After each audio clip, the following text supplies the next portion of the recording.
That's your identity. But there's more to your identity. Looking at your achievement, I mean, becoming a star of the Igbo community. Would you want to talk about that? Well, as you rightly said, the issue of my participation in the Igbo community started since 1997. Ghana.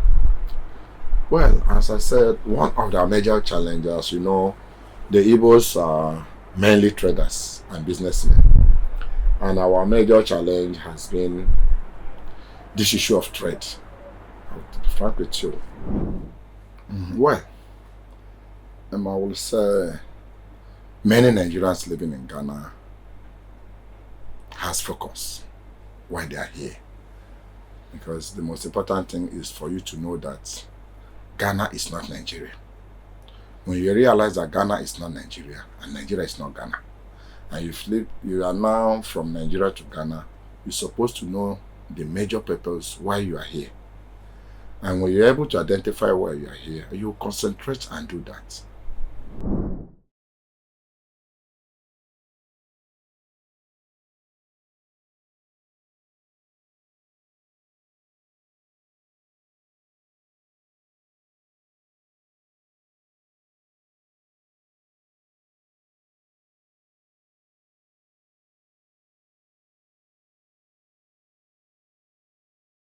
Hello, our lovely, cherished viewer. We are very much grateful to you for joining us on yet another exciting episode of Nigerians Abroad.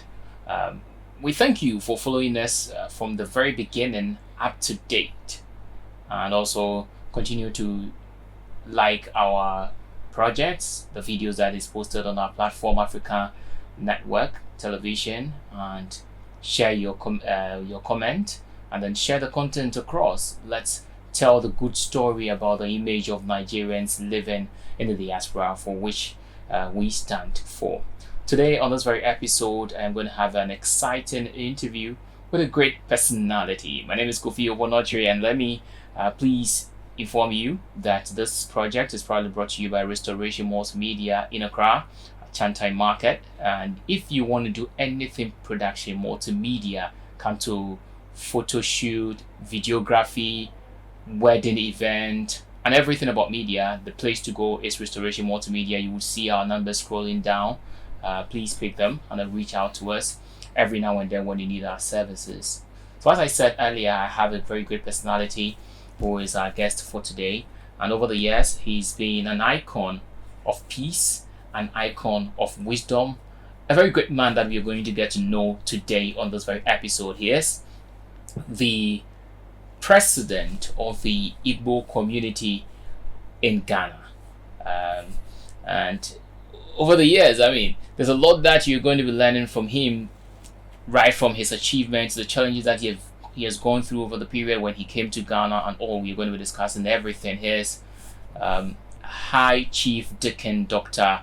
Uche Godwin Anyaogu. Hi, Chief. Yes.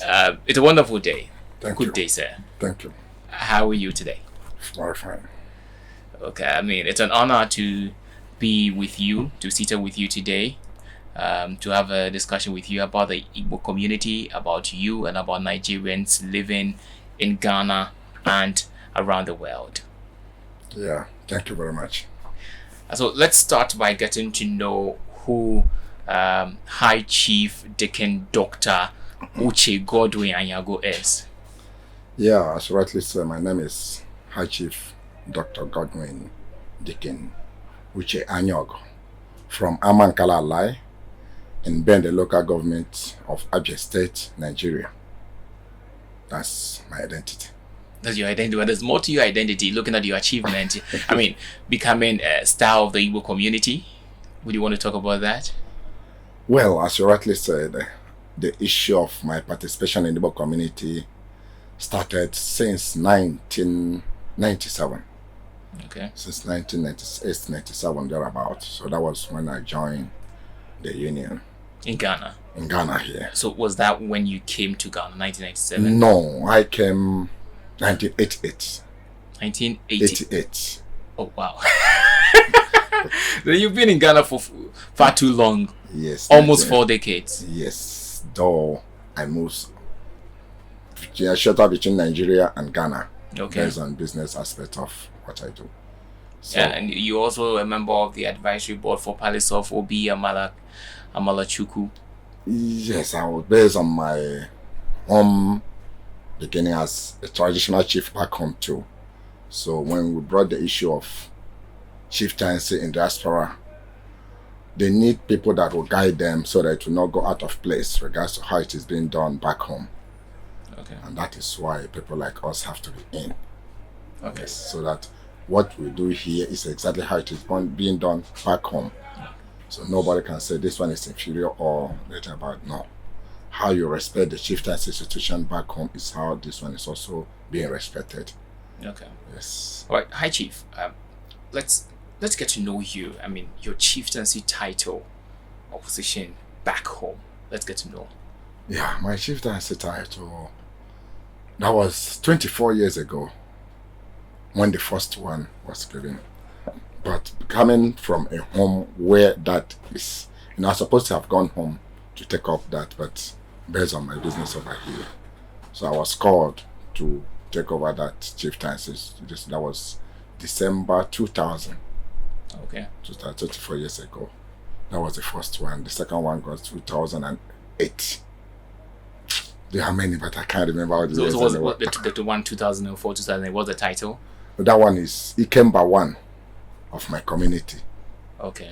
Which literally means the strength of the community. Okay. That's the name of it. Wow. So.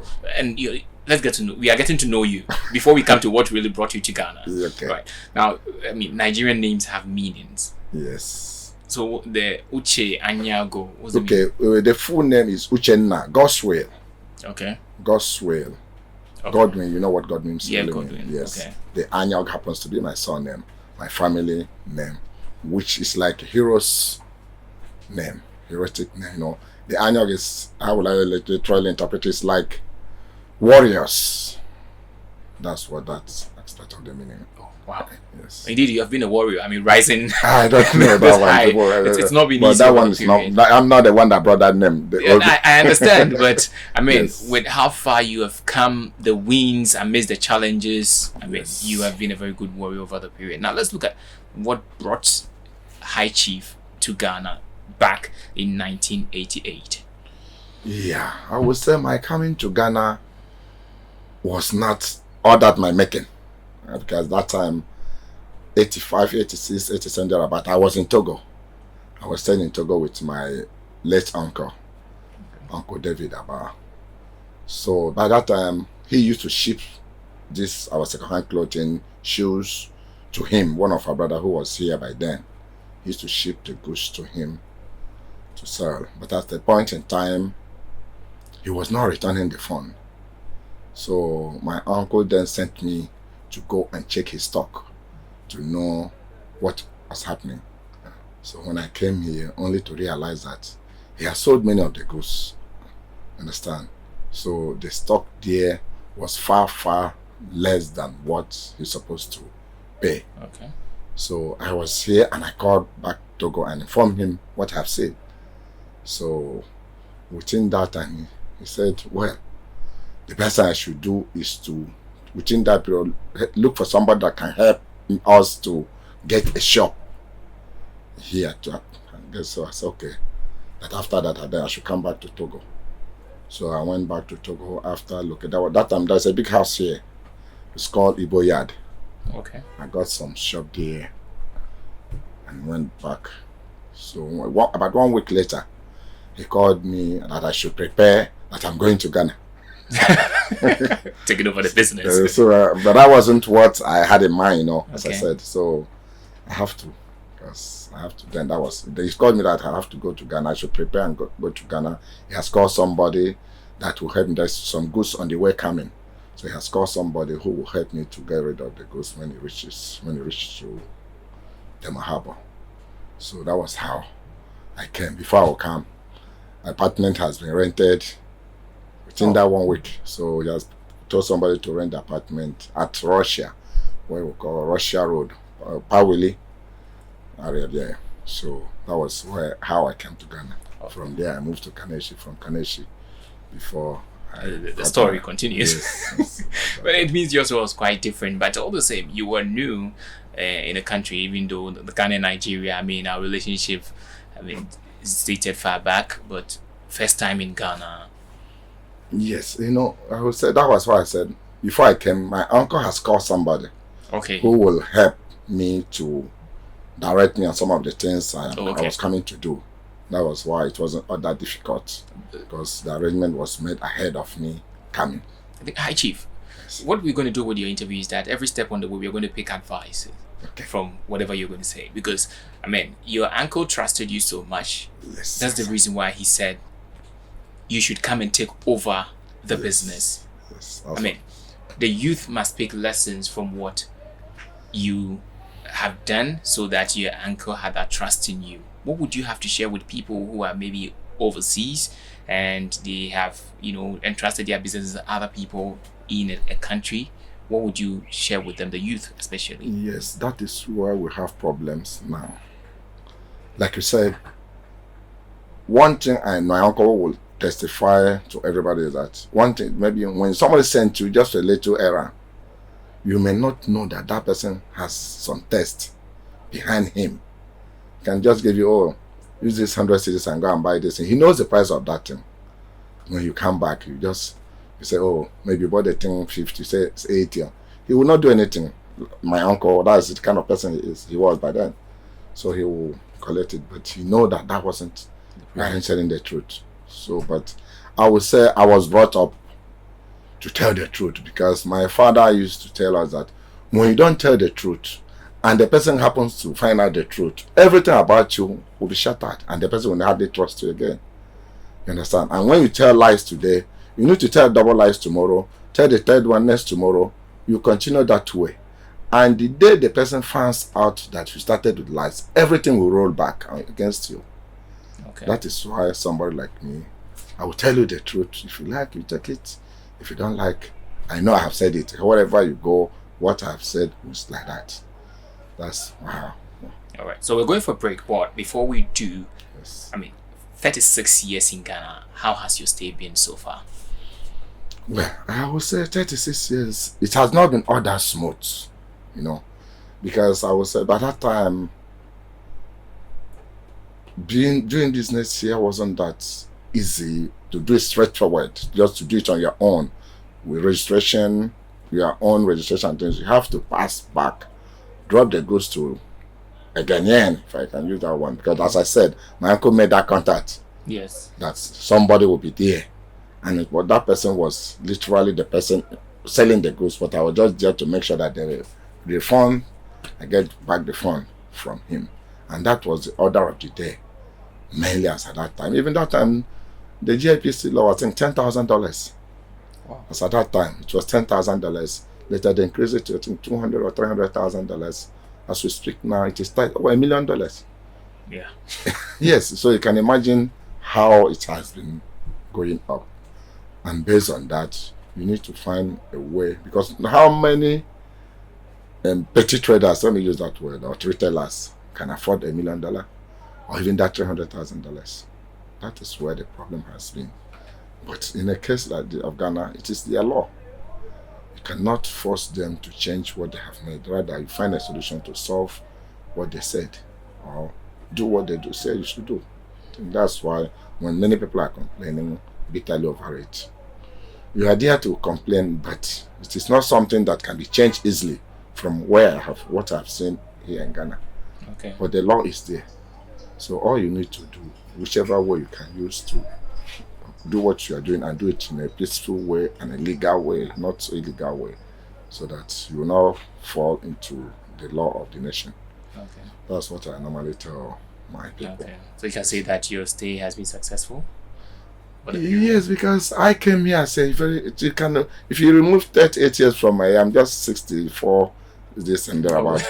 So if you remove 38 years, you know that I came here as a youth. Yes. I've spent more of the years here, something like half of my years here. So that is it. I came here as a tenant, and I'm now a landlord of houses. Oh wow. So please, if not for any other thing, I can mark that one as a success, even though it didn't come out that easy. So All right. at least I thank God for that. All right, so we're going for a break. My name is Kofi upon Uche, and you are watching Nigerians Abroad. Stay here.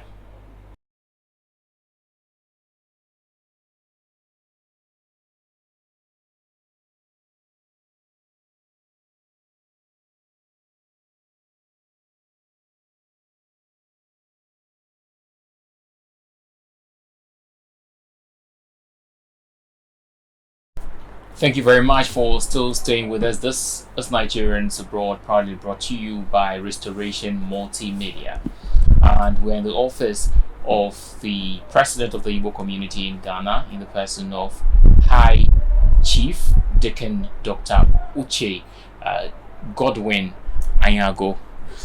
And we're having a conversation, but now we want to know about the Igbo community in Ghana. Yeah, Igbo community in Ghana, as the name sounds, represent all the Igbos. I would say the apex union for all the Igbos in Ghana. That covers both every state, every Igbo speaking state in Nigeria. The Igbo community covers all of them, represents all of them. Yes, and the Igbo community has its major reason. The major reason for forming the union is to bring all the Igbos together for the interest of peace, integration, harmony, and installing discipline among the Igbos in Ghana. That is one of the major reasons why it was formed by our elders many years back. So the Igbo community is over 50 years here in Ghana. So 70s, it was 79 or 78, that was when the union was formed. Okay. And now you're president. What informed your decision to, want to become president of the Igbo community? Well, being the president of Igbo community, for me, it wasn't just what I got up and I said I want to be president of Igbo community, because, as I said, in 2003, I was the vice president of Igbo community. 2003. And in 2006, we agreed that the leadership of Igbo community should go rotational from one state to the other. And we agreed to do it alphabetically. So before then, somebody from Anambra has ruled Igbo community, somebody from Abia State has ruled Igbo community. So we then agreed that the next state should be Ebonyi State. That was in 2006. So the leadership was, we told the Ebonyi State to produce the president of Igbo community. Then they produced one chief, John Njoko, who took over as the president of Igbo community from 2006 to 2009, thereabouts. So from 2009, after Ebonyi, we have Enugu State, in alphabetical order. So we had Enugu State, and then Chief Emmanuel Ndugisi was presented to represent Enugu as the president of Igbo community. So that was for about 2-3 years too. After that, it came to the turn of Imo State. And when it came to the turn of Imo State, it was Chief Onye Mandarako who was the president. So after Chief Onye Mandarako, it came to Anambra State. Okay. So then Anambra State produced Chief JVC Anyebulam, Chief Dr. JVC Anyebulam, Joseph Anyebulam. He represented Anambra State. So after Anambra State, he then came back to Abia State, where I come from. Oh, okay. I see. Wow. So on that rotational order, so it was the state that has to produce the person that will get to your community. So then my good people of Abia State appointed me to go and represent them in Igbo community as the president. That was how I came to be the president of Igbo community. People are oftentimes appointed to take up certain roles and responsibilities, and they turn it down. But you accepted. Why? Yes, I accepted because my concern had been the welfare of my people here in Ghana. Okay. Most especially the youths. So when I realized that the number of youth that have been coming here need direction. If you don't give them right direction, before you know it, they'll find themselves in trouble. They'll go out of the law. So that was why I accepted to help bring them together, and also in some of the challenges we do have here. So we need people that can stand out and say, okay, if it is way, let's do it like this. If there's any place to go and ask or verify what needs to be verified, people should be able to go and talk to those that matters. Okay. So, what is the duration of the term of office? Yes, the duration should be 3 years. And you have the chance of re-election in some cases, but because of the rotational basis, we have not been doing the rotational. On my case, by now, I was supposed to have Been out of office. But due to some little problem that we have been having in our community, which was when Chief Ndarak, the man from Imo State, was in office, that problem came. But the subsequent leaders didn't tackle it head down. Okay. Yes, I use that word. That was why that problem was still lingering. Until when I came, I decided that should be, because if in the Bible they said a shepherd was moving with 100 sheep and one got lost, and he has to leave the 99 and go for that one. So I decided that some of our brothers and sisters that have some problems, and decided to maybe go out of the meeting.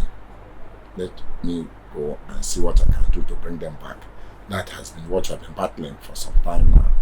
I don't know whether you are even aware, some people went to court and things like that, but I believe that's not part of our program for today. Yes, of course. I mean, we may not want to, sometimes we want to go into details of what the problem is. Yes, we may be derailed from yes, and even talking about things that we may not want to, or you may not be in the position to talk about, because some may be personal to some extent, and others may find problems with it. But what I want to ask is, you decided to take that bold step of solving this problem once and for all before you leave office. Are we making headway? Yes, I would say I'm making headway because, like I said, when I came in, the first thing I did was to write official letter to those people, apologizing to them where I failed or where they said they are hurt, which I did. I did that. The letters are here. If I know what I've gone there, I can provide the letters for you. I can provide it later. So I did that. And I would say majority of the people are now beginning to understand that I am not there for the sake of myself. The interest and the peace of my people is my priority. And that is what I've promised myself, that if I can only achieve that one, I'll be happy with myself for life. Yes. Wow. I mean, I started with introduction of you being an icon of peace, and this a clear demonstration of what you truly are, because others have ignored, but you want to take that bold step, and then we wish you all the best. Now you are president. What are some of the challenges, aside from this very challenge that has been there for some time, are some of the other challenges the Igbo community and the people of Igbos are facing in Ghana? Well, as I said, one of the major challenges, the Igbos are mainly traders and businessmen. And our major challenge has been this issue of trade. To be frank with you. Because when you allow one to do his business, I think he will flourish. But when there are big obstacles, which we know that is very, very difficult to solve, we have been praying to our government, asking many times. House of Representative members, senators have been coming to the High Commission. You send this message to them, they'll tell you they do something for it, but they don't do anything. Because I believe they should come to Ghana, interact with the Ministry of Finance, interact with the executive, find a solution on how to do it. Not to leave that, especially that $1 million tag is still there. Okay. It's as I said, it started from $10,000, early 80s. It has moved to $1 million. So I believe that is where our government should come and help. Discuss with government to government. Let's find a solution. So it will not be as if maybe this person is doing it one-man show, or Igbo community or our Nigerian community. No, this should be government affair. This should be government affair, so that it will also help us to, because there's no country you go, you will not see a foreigner, which you know. Yes, of course. So that is why, as well, many of us are here, especially the youth, because very soon I'll be retiring home, because I've been given other things to do back home. So, but for those that are sick, we need to help to, if that is what I will help to solve, or to talk to our government for them to listen and do it. Maybe for the next 10, 20 years, those that will come, to be remembered that it was during my tenure that something that this was done. I'll be most grateful. So that's one of the challenges. Another challenge has been, I will put that one to our people. Because many of them, I would say, they do not make or verify where they are going. Okay. You see, that is major reasons, major things happen. They don't even verify, I'm going to Ghana. How is the place I'm going? What am I going to do there? You understand? You don't jump into the vehicle. Oh, here Ghana is free. You jump there. You didn't come here to anybody. You don't know anybody. Before you know it, you just end up on the street. And when you are on the street, or you are forced to stay somewhere you're not supposed to stay, before you know it, you start doing things you're not supposed to do. And if you are not careful, you end up in the wrong hand of the law. And they will say Nigerians are locking Nigerians up every here and there. Some of these things, the boys or the girls created themselves, which we have been trying to let them do. Before you come to Ghana, if not for anything, go to the High Commission. Register there, let them know why you are here. If you not identify your communities, like how we have the Igbo community, we have Arewa community, South community, Yoruba community. Yeah. Those are the 4 geographical regions we have in Nigeria that we are using. And you have all. We have all of them, all their presidents, have their strong unions. So if you can go to any of your home community meeting to identify, if maybe somebody who is looking for your services will be there. You see, if you go look at this on the street, you see our young girls. There are people bringing them here. There's many of them don't come here on their own. People bring them here without any right job for them to do. Before they come here, some of them will end up at the station, at the lorry station. When they get there, the person that tell them to come, you will never pick their phone again. Before you know it, they will end up on the street. That is what the major challenges we're facing. Every day you can get a phone call. So some railway police station here. Sometimes they will call me. Oh, we have your brothers and sisters. They are here. When you go there, none of them belongs to any union. None of them belong to any union. Some of them was brought back from Bolgatanga, where they were doing prostitution.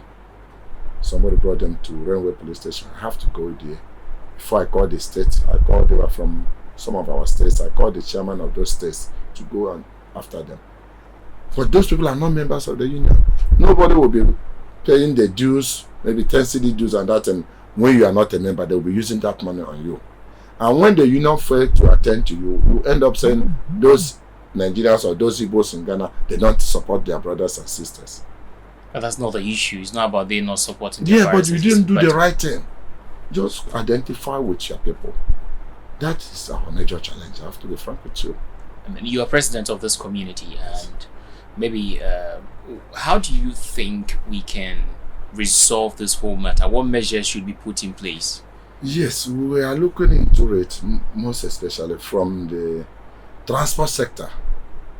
You see, because from the transport sector, from the immigration sector, you see small girls, 12 years, 15 years, coming through the border without they don't have direct address of where they're going. You're supposed to detain such a person to be sure, or the driver that even carried the person, the transport vehicle that carries the person, is supposed to be sure that this underage or 12, 13 years I'm taking to Accra, who is responsible, so that assuming you are being called, you can identify clearly this is the person that has paid for her transport or his transport. You see, those things are some of the things we are trying to work with to see if we can, because some of them you only, like if you are here up to 6, 7 o'clock, you see them parading around, you do not know where they are staying. You cannot, if you ask them, they can never even tell you where they're staying. I've even made our time to map up somebody to follow some of them Wow, you're doing all that. Yes, I have done that. I have some of themselves. The boss. If I open, I have some of their pictures. I even call some of them. Tell them I need their passport pictures to see if they can give me their next of kin back home in case of anything. But some of them, what they will write when you call the number, it will not go. Those are the things we have been doing to control this movement. But the movement is really hurting us. It is embarrassing. It has been an embarrassing situation. And I believe that, like that's why I said, when you show some of this things to the media, public media, they will know that we are talking about it, that we are not happy about it. So that when we do some of those things, they will not say, oh, Ghana immigration is creating problem. They will know that we've told them to check this way. Do it like this. So you have told them, the communication has gone on. Yes, that's what I'm saying. We are planning to push that to them. We are planning to, we'll have very soon, we'll go for that conference to discuss it. Yes, because we believe that should be some of the way that can help. They can help us, but if the transport are mainly Nigerian transport vehicles, I can say that. See, coming to Ghana. So if you go to here, like tomorrow, Fridays, that's what I've been told. You see them coming as if there's a problem somewhere. No, it is not good, my brother. All right. It's so sad, but we're going for another break. And this will be the last break. When we come back, we're going to be finishing up with this very interview with you and then get to know the general overview of Nigerians living in Ghana over the years. What you have observed personally of Nigerians is not just going to be about the Igbo community, but Nigerians in general. We know that you're a father to all Nigerians. So stay here. This is Nigerians Abroad.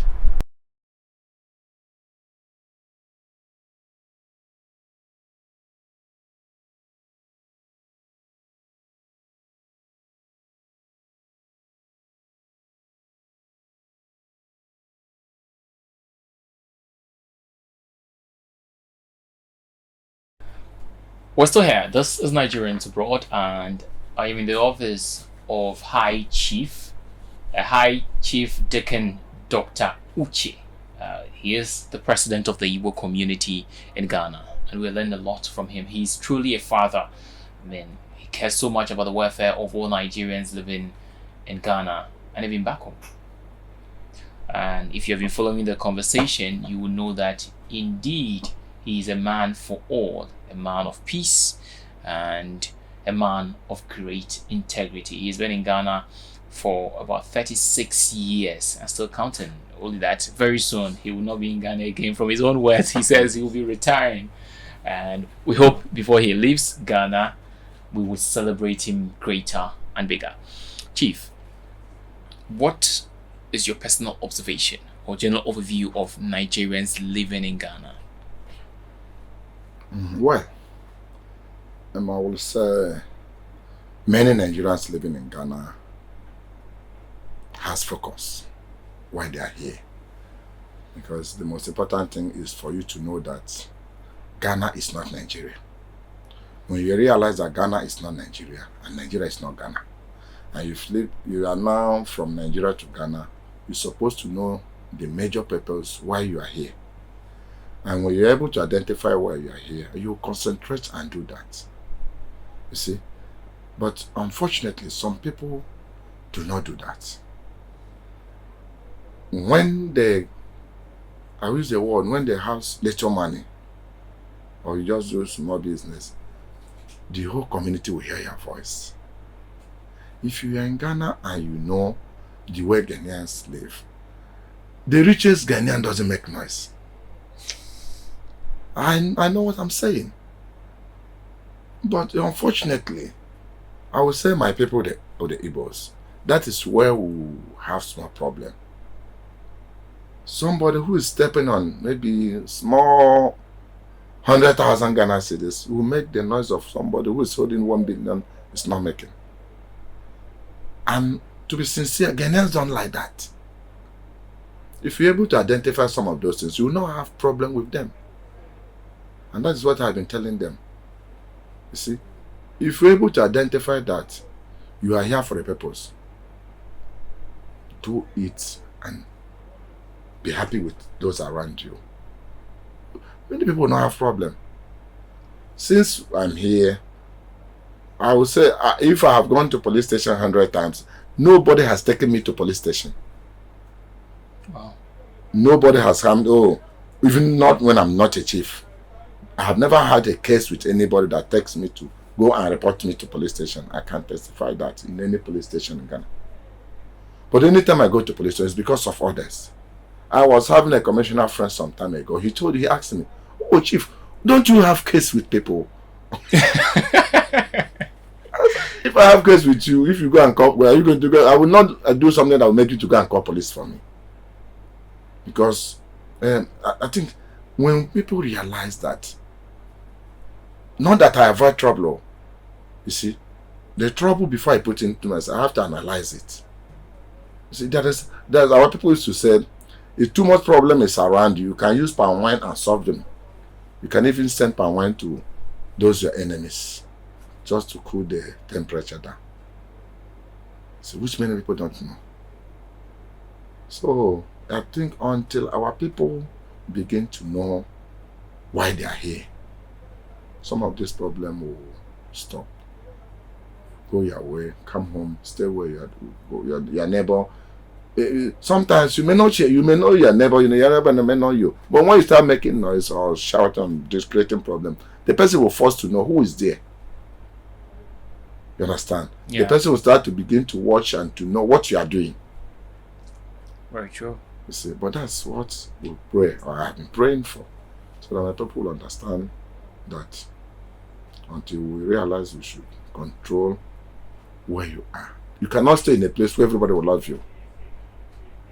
If somebody can betray Jesus, somebody within 24 hours at a time can betray him, why are you not? What do you think that somebody around your neighbor cannot betray you? So you need to avoid those things that will bring those betrayal. Okay. That's all I can say. All right, thank you very much, Chief. There's something that we're waiting for from the Igbo community in Ghana. Yes. And that is the Yam Festival. Okay. How are preparations going, Chief? Well, the New Yam Festival, as many people know, is the festival, a time for the Igbos to showcase our old heritage, Igbo heritage and tradition, and at the same time our cuisine. Okay. Most especially for those young boys and girls that are here and do not have enough time to go for holidays back home. Even if they go for holiday, they don't have time to stay to learn some of those traditions. They don't even go, some of them don't even close to where those traditions are practiced. See, like how we have the kola nut. Some of those young guys do not even know the value of the kola nut. No. Some of the people do not even know the value of alligator pepper. Some of them do not know the difference between kola nut and garden egg as being served as kola. It is in a place like that that we use that opportunity to teach the people, to let them know the reason, even that yam, why we celebrate that yam. You see, somebody will say, why don't you celebrate gari? After all, your people eat gari about so much. But why yam? You see, yam is a root that comes in a special way. So those things are why we normally put so much. You can see that the Yam Festival is being celebrated almost every part of the world where we have Igbos.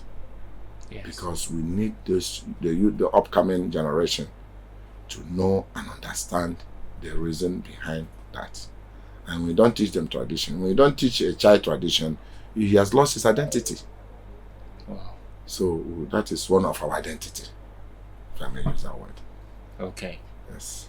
So, how are plans going? When are we observing? Yes, regards to the preparation, we're having it 15th September.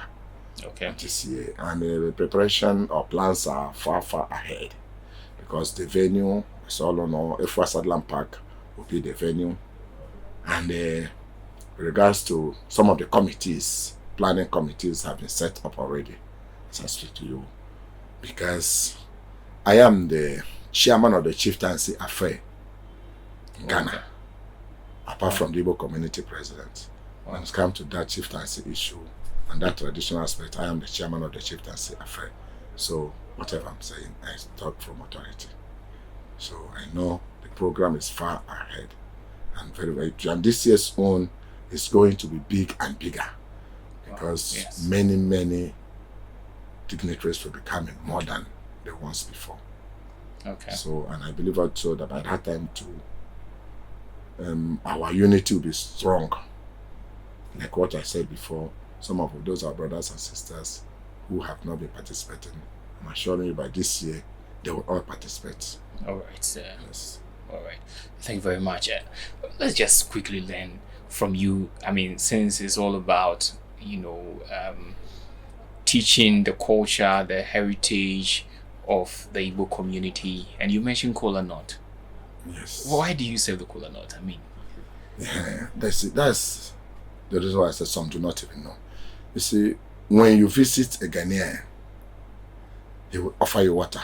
yes. And I believe that water is a sign of acceptance. Mm.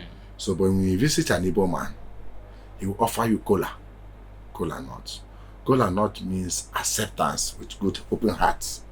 Okay. If acceptance, you have accepted the visitor with good heart. So whatever has come maybe to discuss with you or to just, he will know that your mind is open to have that discussion. Okay. What if it's garden egg? Yes, garden egg. We are using garden egg as a symbol of kola nut, but Okay. it is far different. Kola, you don't like when I come to you or you come to my house, I offer you kola. You're assuming you're an Igbo person. You don't pray over garden egg, let's say, pour libation on over the garden egg, but for kola you do it. Garden egg is just a symbol of this, but the original tradition is that kola nut. Okay. Because the kola nut, we call it's for peace. You understand? Even the tree. There is one symbolic thing many people do not know about kola nut. Assuming here is the village or hamlet, maybe the kola nut, that period has not started producing. But there is issue for the community to discuss. They can sit under the kola nut tree, symbolizing peace. They are looking for peace. Wow. Are you getting me? Yes, Chief. You see, assuming there's no kola nut present, you can sit under kola nut tree because the kola nut is called peace. A tree of peace. Okay. As this kola nut represent peace. Even the tree itself represent peace too, which many of our youth do not know.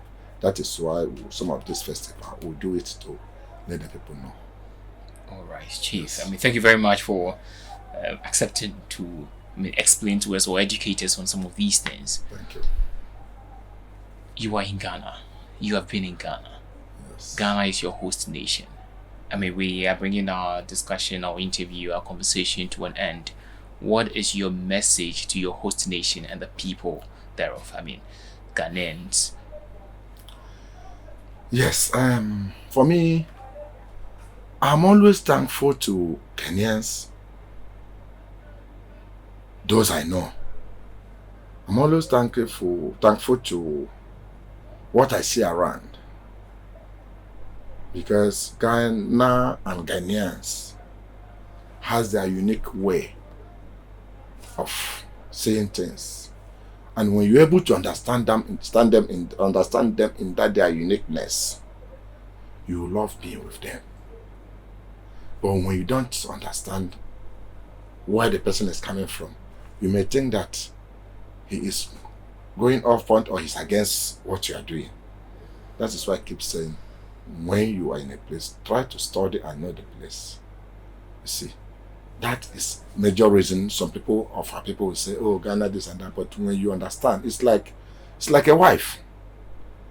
When you have a wife and you are not able to understand that person, or she is not able to understand you very well, all the time you'll be seeing some frictions.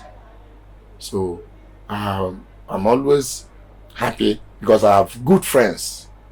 I have good friends in Ghana here, both those at the top and those down there. And I know whenever I'm with them, they're happy to be with them. They're happy to be with me, and I'm happy to be with them. So the only thing I would say, I always beg them, whenever I talk with them, I always beg them to look into some of the things our people have been saying. You see?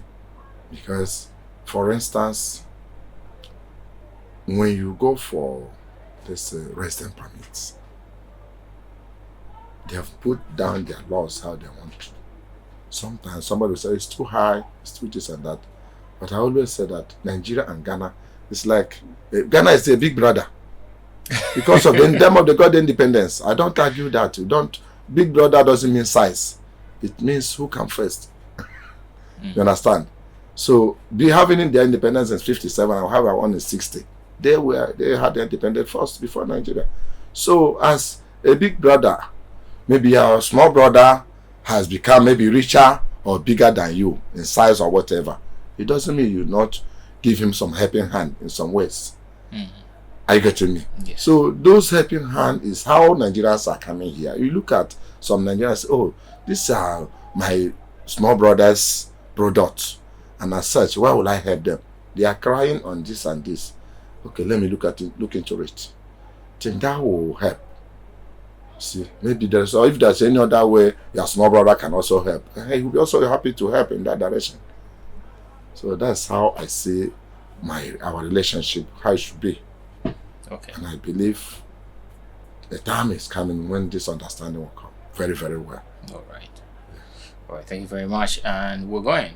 Your message to all Nigerians living outside Nigeria, not just Ghana, but all Nigerians living outside Ghana.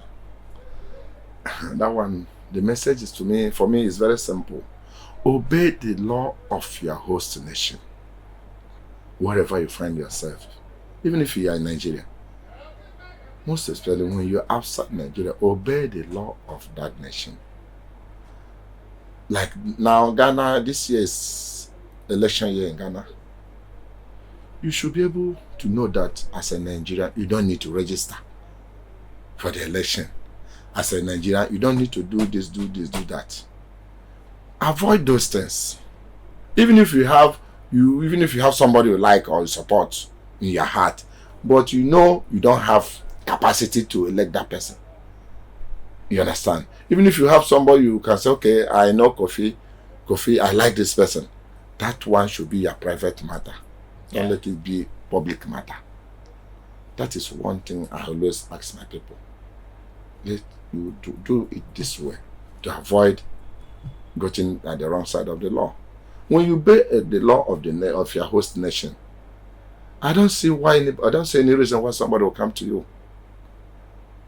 So my wish or my message for every Nigerian, wherever you are, avoid those things the nation says you should not do. Don't involve in drugs. Don't involve anything. If you don't know the constitution of that nation, Google from your phone. It's not a matter of I don't have a copy. For me, I have a Ghana Constitution, 1992 Constitution. I read them on my quiet time. I have them inside my phone here. I have them inside other machines. So you need to know. If you don't know, if you come to, let's say, this is our Igbo community meeting, ask questions on those things. That is where you get the information. Then, when you start talking anyhow, before you know it, you go contrary to what the law says. All and right, when sir. they come for you, they will say they're against Nigerians. All right, Thank sir. you. All right. Is there anything you may want to add up? I may ask your last words. Well, my last word is to wish Ghana a successful election. So that I pray, because if Ghana doesn't have successful election, Nigerians staying in Ghana will not be successful. So we have to pray so that they will have a successful election. Whoever that will win, let him win. Or whoever that God has destined to win, let the person win. So anything that will bring confusion among them, God should remove it. That's my message. Thank you very much. All right. Thank you very much, High Chief. My guest today on Nigerians Abroad has been High Chief Deacon Dr. Uche Godwin Anyaogu. Yes. And then he's the president of the Igbo community in Ghana, and also holds a chieftaincy title back home. He's been in Ghana for over 36 years doing business, and he's a very peaceful man. It's been a lovely interview. We've learned a lot from him. My name is Kofi Oponoche, and let me inform you that this program is brought to you by Restoration Multimedia, located in Accra, Chantal Market. So if you have anything about media that you may want to do for graphic designing, for photography, for videography, wedding coverage, any event coverage that you may want, music videos and what have you, the place to be is Restoration Multimedia. You need a podcast studio, the place to be is Restoration Multimedia. The contacts are scrolling down there on the screen. And with the permission of High Chief, let me do this. On the 15th of September, we are observing the New Year Yam Festival, the New Yam Festival by the Igbo community of Ghana. And we're inviting everybody to be there. And then for sponsorship, please do well to reach out to the Igbo community in Ghana and then support this very program, this very initiative. It's a very beautiful one. You must be there and then you must sponsor this very program. It is happening on the 15th of September at Ifwa Sunderland Children's Park, directly opposite the National Theatre of Ghana. This has been Nigerians Abroad. My name is Kofi Opon-Ochri. Thank you very much for staying. Do well to watch the video, like it, comment, and push the share button. Thank you very much. We love you.